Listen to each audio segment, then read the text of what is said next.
मेरी माला टूट गई,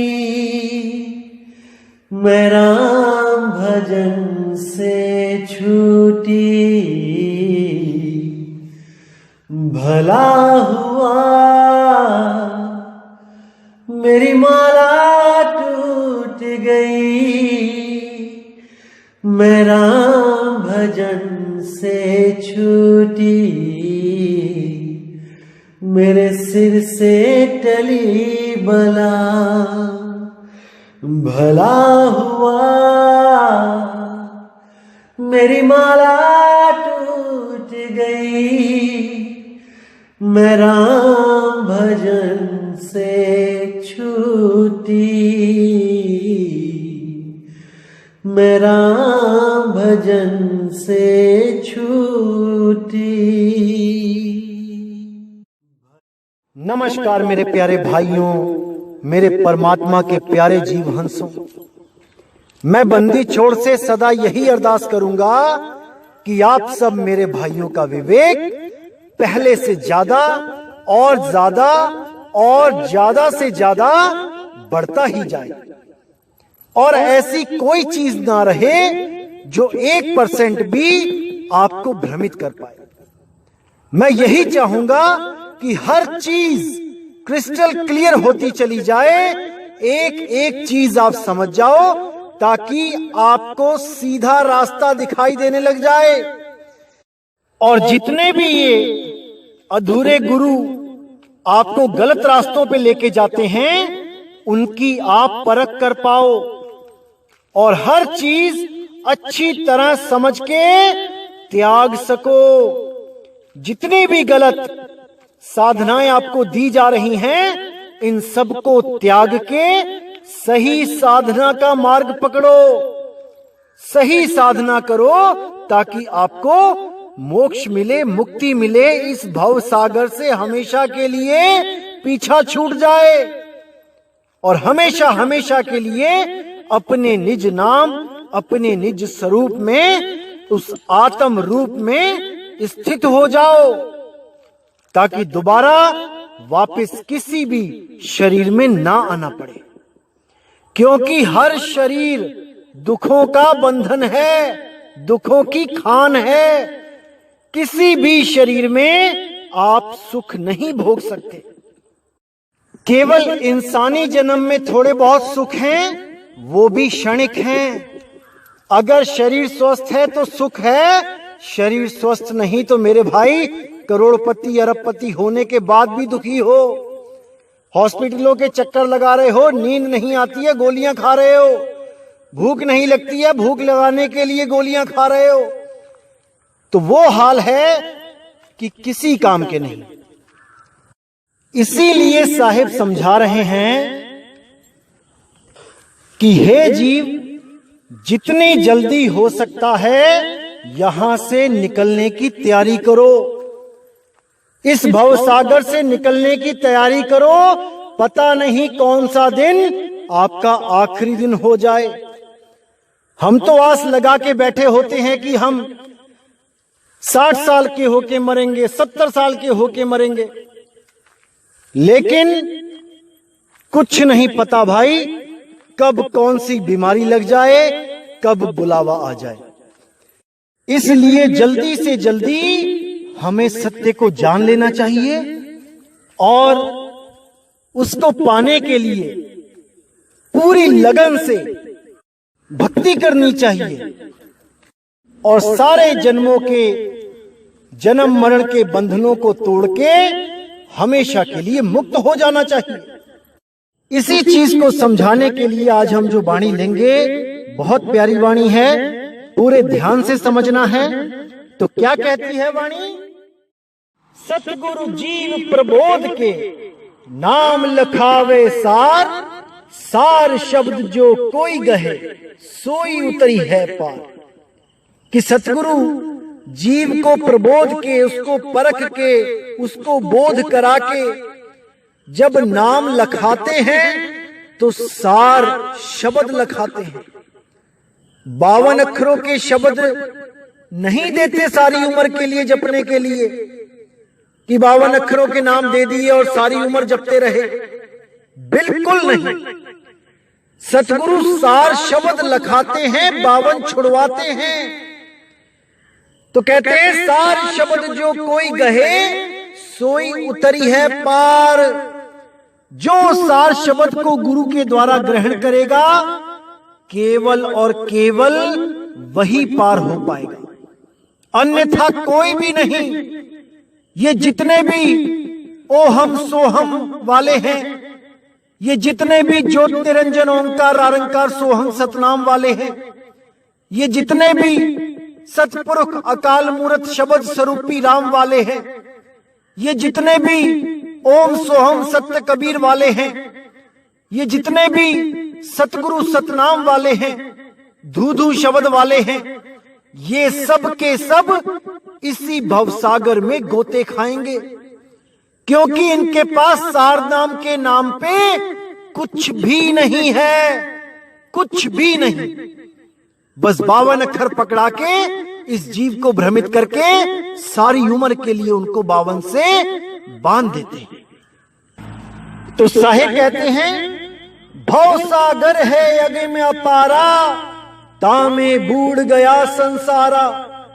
पार लगन को सब कोई धावे, बिना नाम कोई पार न पावे। कि इस भव सागर में जो अगम अपार है, जिस भव सागर में 33 कोट देवी देवता, अनंत भुइयां भवानी, बड़े बड़े ऋषि महर्षि पीर पैगंबर औलिया, ये उस भवसागर को पार नहीं कर पाए, वो अगम अपारा है। और उसी भवसागर में सारा संसार डूब रहा है। पार लगन को सब कोई धावे, सब चाहते हैं कि हम पार हो जाएं, हम पार हो जाएं, लेकिन किसके सहारे? कोई विचारों में, अपने विचारों में ही परमात्मा को ढूंढ रहा है, और कोई निर्विचार होके सोचता है कि मुझे सार शब्द मिल गया। कोई इस आकाश को ही, इस आसमान को ही सार शब्द समझ के धन निरंकार कर रहा है। उसको इतना भी नहीं समझ में आ रहा कि आकाश तत्व है भाई, जो दोनों हाथों के बीच में है, जो दिखाई नहीं देता। इतना भी नहीं समझ पा रहे हैं लोग, और सोच रहे हैं कि हम भवसागर से पार हो जाएंगे। कभी नहीं हो सकते मेरे भाई, कभी नहीं हो सकते। तो आगे कहते हैं बिना नाम कोई पार न पावे, बिना उस सतनाम के, बिना उस सार नाम के कोई पार नहीं हो सकता। लेकिन क्या है वो सतनाम, क्या है वो सार नाम? इसको जाने बिना कोई उसको प्राप्त नहीं कर सकता। अगर उसको लखा भी दिया जाए गुरु के द्वारा और शिष्य विवेकी ना हो, तब भी वो सार नाम प्रकट नहीं हो सकता, क्योंकि उसके लिए विवेक की जरूरत है। और अगर कोई गुरु की परमिशन के बिना किसी को सार नाम लखाता है, बताता है, तब भी मेरे भाई वो जीव कभी पार नहीं हो सकता, क्योंकि आप एक इंसान को मूर्ख बना सकते हो, लेकिन उस सार शब्द परमपिता परमात्मा को मूर्ख नहीं बना सकते। वो कभी मूर्ख नहीं बनाया जा सकता। अगर सोचो कि मैंने किसी को सार शब्द दे दिया, बता दिया, और वो उसकी भक्ति करने लग जाए, सारी उम्र भक्ति करता रहे, तब भी सार शब्द प्रकट नहीं होगा, क्योंकि सार शब्द कोई अनजान नहीं है। सार शब्द जानी जान है। वो सार शब्द ही सतपुरुष है। सार शब्द सतपुरुष कहाया। समझ जाओ मेरे भाई, इसको समझ जाओ। तो आगे कहते हैं यह जग जीव था नहीं पावे, बिना सतगुरु सब गोता खावे। जग जीवों से कहो घुराई, सतगुरु केवट पार लगाई। कि इस जग में ये जीव था नहीं पा सकता, इस जग में इसको दुख ही दुख मिलेगा। एक दिन ये जग को छोड़ना पड़ेगा। लेकिन अपनी आशाएं तृष्णाएं इतनी लगा के बैठ जाते हैं इस दुनिया से कि कोई भी इस शरीर को, इस देश को, इस दुनिया को छोड़ना नहीं चाहता। एक बार पता लग जाए कि हमें ब्लड कैंसर है, पेट में कैंसर है, दिमाग का कैंसर है, या हमारी किडनियां फेल हो गई हैं, या हमें टीबी हो गया, हमें कुछ हो गया, सारी उम्र की जितनी भी कमाई थी सारी लगाने को तैयार हो जाते हैं। कितनी ही मेहनत से बचा बचा के, पेट काट काट के इकट्ठे किए थे जो पैसे, वो सारे डॉक्टर को देने के लिए तैयार हो जाते हैं। ऐसा मोह है इस शरीर से कि कोई भी इस मोह से नहीं बच पाया। तो इसलिए साहिब कह रहे हैं, यह जग जीव थाह नहीं पावे, बिन सतगुरु सब गोता खावे। कि बिना सतगुरु के ये मोह टूट ही नहीं सकता। कोई कितना ही कह ले कि मैंने इंद्रियों को वश कर लिया, मैंने ये कर लिया, मैंने वो कर लिया, जब प्राणों पे बनेगी तो डॉक्टर के पास, हॉस्पिटलों के पास भागा फिरेगा। कोई ऐसा शूरवीर नहीं होगा जो सोचे कि मौत तो आनी ही है, मैं घर पे बैठ के ही मौत का इंतजार करूंगा। कोई ऐसा नहीं है। इसीलिए साहिब कह रहे हैं कि बिन सतगुरु सब गोता खावे, बिना उस सतगुरु सार शब्द, उस शब्द गुरु के सब गोता खाएंगे। जग जीवों से कहो गुहुराई, सतगुरु केवट पार लगाई। कि सब जीवों से गुहराओ, यानी कि बताओ उनको कि सतगुरु केवट हैं जो हमेशा जीवों को पार लगाते हैं। कौन है वो? शब्द गुरु। केवल शब्द गुरु ही वो गुरु है जो सबको पार लगाने में सक्षम है। उसका एक नाम सारी दुनिया को पार कर सकता है। इसीलिए बोला बाबा नानक ने, तेरा एक नाम तारे संसार, मैं एहो आस एहो आधार। कि तेरा एक नाम सारी दुनिया को तार सकता है, और मैं भी उसी एक नाम के आधार पे अपना जीवन लगा के बैठा हूं। और जो भी मुझे कोई मिलता है उसको भी उस एक नाम से जोड़ देता हूं, उस अकह नाम, उस निअक्षर नाम से जोड़ देता हूं। तो आगे कहते हैं, यह जग बूढ़ गयो मझधारा, सतगुरु भगत भये भव पारा। सत्य नाम जो करे पुकारा, जब भव जल उतरेंगे पारा। तो साफ बोल दिया साहिब ने कि यह जग तो इस मझधार में बूढ़ ही रहा है। सतगुरु के भक्तों के सिवा, यानी उस सार शब्द के भक्तों के सिवा कोई भव पार नहीं हो सकता। सत्य नाम जो करे पुकारा, जो सत्य नाम को पुकारेगा। सत्य नाम मतलब कौन? ओम सोहम नहीं। सत्य नाम मतलब बंदी छोड़ कबीर।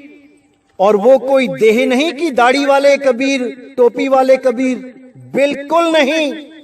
वो तो केवल भेद बताने आते हैं उस शब्द गुरु का। कौन है वो शब्द गुरु? वो अखंड नाद है, वो अखंड धुन है, वो अखंड नाम है, वो अबोल नाम है। उसका जब पुकार किया जाता है, जब उससे अरदास लगाई जाती है कि हे मेरे मालिक, अब मुझे बख्श लो, मुझे इस देह से निकाल लो। जब ऐसा कोई प्रेमी जीव दया भाव से, भक्ति भाव से उस मालिक से अरदास करता है, तब वो मालिक देर नहीं लगाता। लेकिन आपके श्वास, आपके कर्म सब भुगता के ही आपको यहां से ले जाया जाता है। ऐसा नहीं है कि आज नाम ले लो और कल को अरदास लगा दो कि हे मालिक मुझे ले चलो तो वो ले जाएगा। जितनी सांसें लिखी हैं उतनी तो भोगनी पड़ेंगी, लेकिन इन सांसों को भोगने के बाद आपको वापस नहीं आना पड़ेगा। अगर आपकी फरियाद में दम है, अगर आप सच्चे मन से फरियाद करते हो तो वो निकालेगा। तो आगे कहते हैं, सत्य पुरुष है अगम अपारा, को सब में कहो विचारा। आदि नाम ब्रह्म है न्यारा, निराधार महकियों पसारा। यहां साहिब ने साफ बोल दिया कि सत्य पुरुष है अगम अपारा।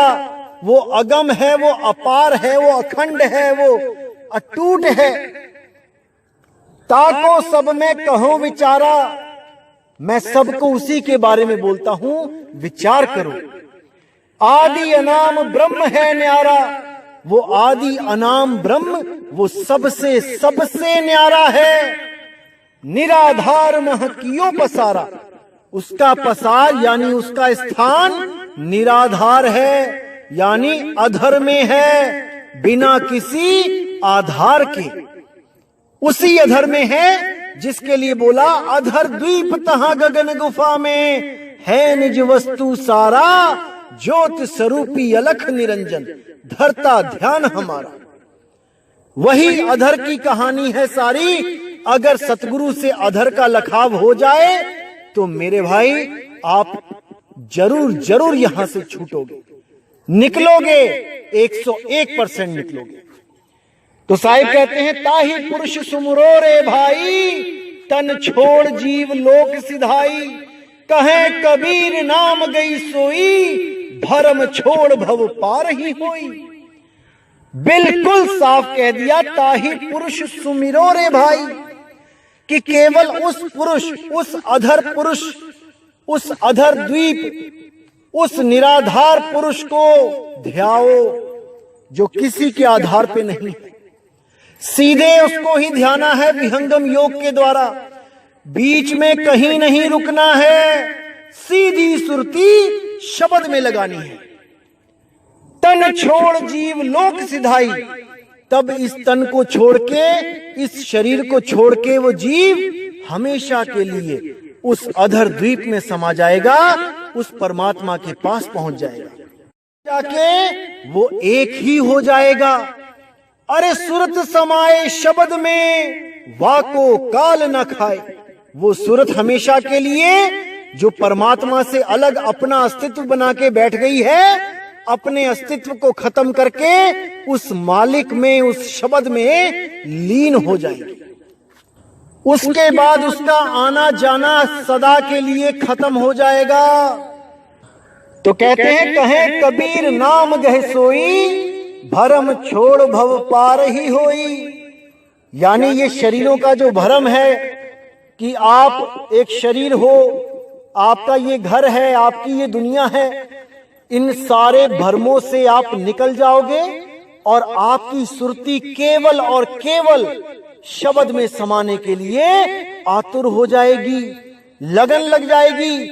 और इस दुनिया को आप इतने प्रेम से छोड़ के जाओगे जैसे आप अपने कपड़े बदलते हो, इतने आराम से छोड़ के जाओगे, इतने खुश होगे अपने शरीर को छोड़ने में जैसे आज आपकी शादी है। शादी से भी ज्यादा खुशी उस मौत की होगी, क्योंकि पिया से मिलन का समय आ चुका होगा और आपके अंदर खुद एक तड़प होगी कि मालिक अब ले चलो, अब मुझे अपनी शरण में ले लो।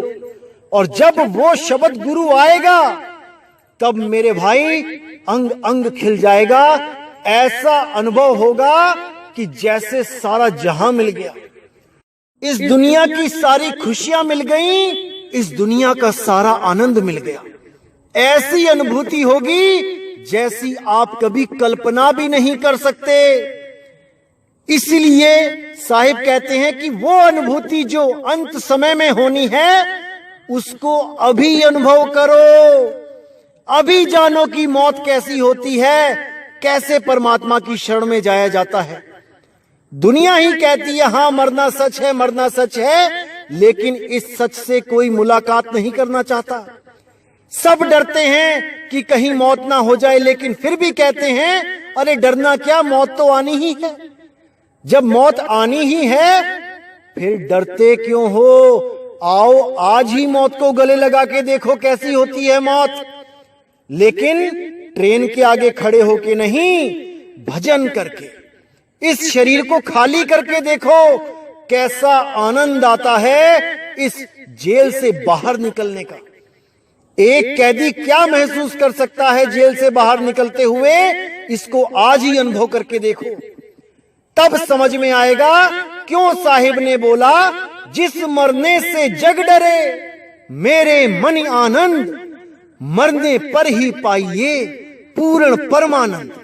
आखिर क्यों बोला साहिब ने? भजन करो, बंदगी करो और इसको जानो, इस आनंद को जानो कि क्या है ये। तब समझ में आएगा कि शरीर में रहना एक आनंद है या शरीर से मुक्त होना एक आनंद है। तब समझ में आएगा कि वो आनंद इन आनंदों से कैसे परे है, इन दुनियावी आनंदों से कैसे न्यारा है। ये सारी दुनिया इसी दुनिया के आनंद में उलझी पड़ी है, इससे परे के आनंद से कोई वाकिफ नहीं। तो आगे कहते हैं, आदि ब्रह्म ही परखिए छोड़ो मरन अजान, कहें कबीर जग जीव से गहिले पद निर्वाण। यानी उस आदि ब्रह्म पार ब्रह्म को हृदय में परख लो, समझ लो और छोड़ो मरण अजान। यानी कि जो जीवित वस्तुएं नहीं हैं, जैसे मूर्ति हो गई, कोई तीर्थ हो गया, कोई नदी नाले हो गए, अजान यानी जिसमें जान नहीं है, इन चीजों को छोड़ दो, इनमें आस मत लगाओ और उस सदा सदा जिंदा गुरु, सदा सदा शब्द गुरु में जो अनंत है, जो सदा ही जीवित है और जीवित ही रहेगा, उसमें सुरती को जोड़ो ताकि सुरत भी हमेशा हमेशा के लिए अमर हो जाए। यानी कि बार बार देह के जन्म मरण के बंधन से निकल के सदा सदा के लिए उस सार शब्द में स्थित हो जाए, सदा सदा के लिए। तो कहते कहे कबीर जग जीव से गहले पद निर्वाण, उस निर्वाण पद को ग्रहण कर लो। सब जीवों से बंदी छोड़ बार बार पुकार कर रहे हैं कि अभी समय है, अभी बहुत कुछ हो सकता है, अभी समय है मेरे भाइयों, अभी समय है। एक बार अगर ये समय निकल गया फिर कुछ नहीं हो पाएगा, केवल रोना ही लिखा होगा किस्मत में। इसलिए मेरे भाई, जितना भी समय बचा है वो सब का सब परमात्मा की बंदगी में लगा दो। दुनिया के काम तो चलते ही रहेंगे, होते ही रहेंगे, काम भी करते रहो और उस मालिक का ध्यान भी करते रहो। इन दोनों को अपनी जीवन में, जैसे रेल की पटरियां चलती हैं एक साथ, ऐसे ही इन दोनों को भी अपने जीवन में एक साथ चलाओ, फिर देखो जीवन का क्या आनंद आता है। तो मेरे भाई, पूरा विचार करना है, पूरा विवेक लगाना है और इस मूल ज्ञान को सही से समझना है, तभी इस जीव का कल्याण हो गया, अन्यथा कदापि नहीं हो सकता। तो इस भवसागर के बारे में इतना खुल के हमें बताया बंदी छोड़ने, लेकिन हम इस भवसागर में आते कैसे हैं, हमें यह भी जानना पड़ेगा। अगर हम ये नहीं जान पाते कि हम कैसे आते हैं तो हम बार बार आएंगे। तो इसलिए हमें जानना भी चाहिए कि हम भवसागर में कैसे आते हैं। तो साहिब इसके बारे में क्या कहते हैं, यह सब कहूं परमार्थ काजा, यही पाखंड नर अरुझे बाजा। अक्षर आदि निज नाम सुनाऊं, जरा मरण के भरम मिटाऊं। सोहंग के संग आए संसारा, सो गुरु दीजे मोही उपचारा। ताको भरम जान जो पावा, सो साधु जग में नहीं आवा। अब कितना क्लियर कर दिया साहिब ने यहाँ पे कि यह सब जो मैं बता रहा हूं ये केवल परमार्थ के कारण बता रहा हूं, तुम लोगों का कल्याण हो जाए इसलिए समझा रहा हूं, क्योंकि इसी पाखंड से तुम लोग उलझ गए हो आपस में। इन 5 तत्वों में ऐसे उलझ गए हो कि अब इनसे कोई अलग करने वाला नहीं है। कैसे अलग हो सकते हो, अगर आदि निज नाम जान जाओ, केवल तभी अलग हो सकते हो, नहीं तो इन्हीं 5 तत्वों में उलझ पुलझ के मर जाना है। तो कहते हैं अक्षर आदि निज नाम सुनाऊं, कि तुम्हें पार करने के लिए आदि अक्षर निज नाम बताता हूं तुम्हें मैं आके। जरा मरण के भरम मिटाऊं, इस आने जाने का जरा मरण का भरम मिटा देता हूं। कैसे? सोहंग के संग आए संसारा। ये जो सुरत है ये सोहंग श्वासों के द्वारा ही संसार में आती है। इन श्वासों के द्वारा ही बंधन में रहती है। एक शरीर से श्वास निकलते हैं और दूसरे शरीर में समा जाते हैं। यही बंधन है। इसी को भव सागर का मूल माना जाता है। गीता में भी इसके बारे में बताया गया है कि जैसे हवा, वायु सुगंध को एक स्थान से दूसरे स्थान तक लेके जाती है, वैसे ही इन प्राण, इन वायु के द्वारा जीव एक गर्भ से दूसरे गर्भ में जाता है, एक शरीर से दूसरे शरीर में जाता है। अगर कोई ऐसा सतगुरु मिल जाए जो इस वायु से, इस पवन से, इस सोहंग से अलग कर दे इस सुरत को, तो मेरे भाई ये सोहंग किसी का कुछ नहीं बिगाड़ सकता। ये सोहंग हमेशा हमेशा के लिए खत्म हो जाएगा और आप दोबारा इस संसार में इस सोहंग के द्वारा नहीं आओगे। तो साहिब कहते हैं सोहंग के संग आए संसारा, सो गुरु दीजे मोही उपचारा। उपचारा यानी इस बीमारी का उपचार कर दो, इस भरम का उपचार कर दो। ये सोहंग मुझसे नहीं छूट रहा है। ताको भरम जान जो पावा, सो साधु जग में नहीं आवा। इस भरम को जिसने जान लिया, जो इस सोहंग से अलग हो गया, वो साधु दोबारा जग में नहीं आता है। वो सदा सदा के लिए ही सोहंग सत्य कबीर अवस्था को प्राप्त कर लेता है। ना कि सोहंग सोहंग जप के मन में, मुंह में या श्वासों में या अजपा जाप सोहंग का जप के इस जीवन को बर्बाद नहीं करता है। इसीलिए बोला यह अवसर नहीं पावही, पल में लेह उबार, भव सागर तर जाएंगे क्षण में ले ही उबार।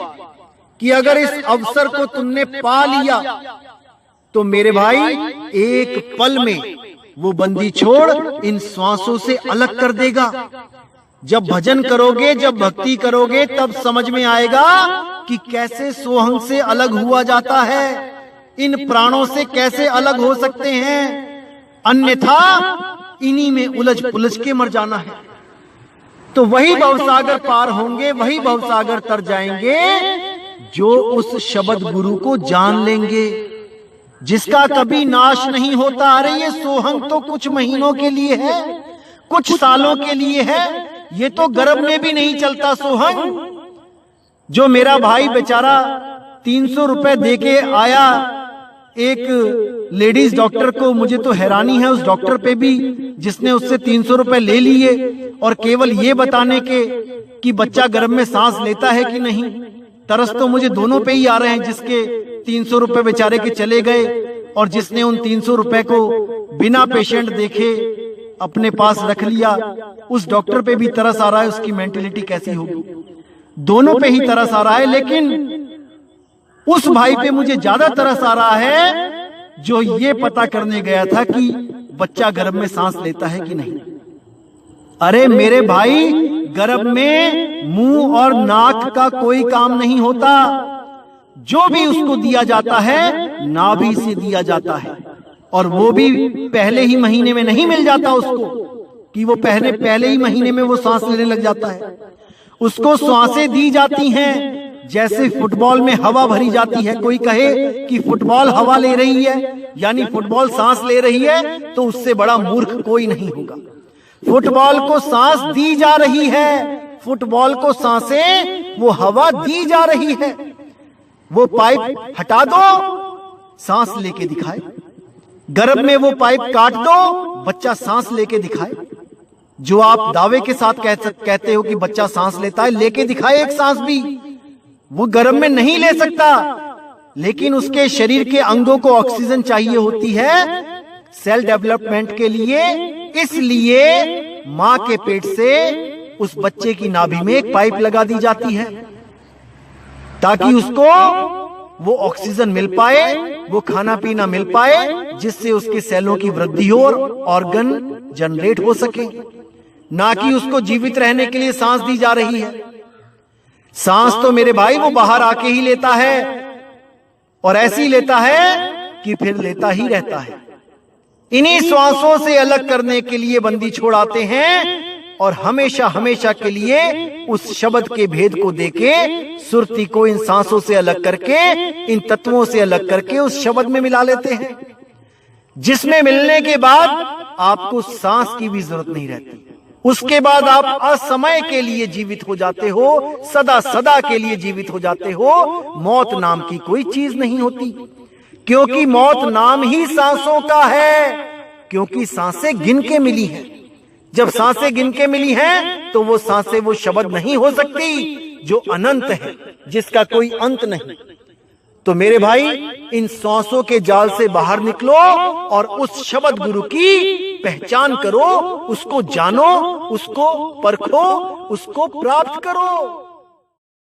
तो इसी के साथ मैं आज का सत्संग समाप्त करता हूं, और मैं पूरी उम्मीद करता हूं कि आप सब मेरे भाई अब हर एक एक चीज को समझने लग गए हैं, और पूरा विवेक लगा के एक मालिक के सच्चे हंस बन चुके हैं। और जितने भी ये कालदूत हैं, ये भ्रमित करने वाले लोग हैं जो आपको भ्रमित कर रहे हैं, अब आप इनको भी जवाब देने लायक हो चुके हैं। इनको भी आप समझा सकते हैं कहां पे ये गलती करते हैं, इनको आप सुधार सकते हैं। अभी ये आपका फर्ज बन चुका है, क्योंकि आप भी ज्ञान समझ चुके हैं। जब एक दीप से दूसरा दीप जल जाता है, तो दूसरे दीप का भी फर्ज होता है कि अंधेरे को खत्म करे। ये जितने भी लोग हमारे खिलाफ जो चैनल बनाते हैं, जहां पर भी वो गलत बताते हैं, आप उनको सही करो, उनको समझाओ कहां पे वो गलती कर रहे हैं, तभी तो वो समझेंगे ना मेरे भाई। अगर हम उनसे नाराज होके हम उन्हें गालियां देंगे, हम उन्हें गलत बोलेंगे उनके कमेंट बॉक्स में, तब बात नहीं बनने वाली। उनको प्रेम से समझाओ वो कहां गलती कर रहे हैं, क्योंकि हैं तो वो भी परमात्मा के ही जीव, केवल गुरु धारण ना करने के कारण गलत रास्ते पे निकल गए हैं। उनको समझाना भी हमारा फर्ज है। तो इसीलिए मेरे भाई, बड़े प्रेम से समझाइए, जरूर समझाइए। तो अब मुझे विदा दें। जय गुरु बंदी छोड़ वैराग साहिब, जय गुरु बंदी छोड़ साधु शरण साहिब, जय गुरु बंदी छोड़ मेरे मदन साहिब, मेरे बाबा नानक साहिब, मेरे गुरु अंगद देव साहिब, मेरे रविदास जी महाराज, मेरे पलटू साहिब, मेरे भीखा साहिब, मेरे गरीबदास जी महाराज। जय जय सतगुरु बंदी छोड़ सतगुरु सत्य कबीर साहिब की सदा ही जय हो, सदा ही जय हो। मेरे मालिक की साहिब बंदगी सतनाम।